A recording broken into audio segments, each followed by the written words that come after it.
আপনি ভাবেন তো, আমার এক পরিচিত মানুষ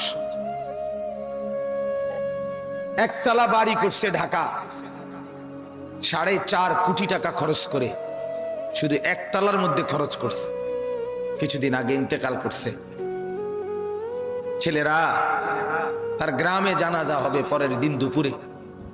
সন্তানরা ওই শেষ রাতটা হাসপাতাল থেকে লাশটা বাড়িতে আনে নাই, ওই 4.5 কোটি টাকার বিল্ডিং এ রাখে নাই, হাসপাতালেই রেখে দিছে।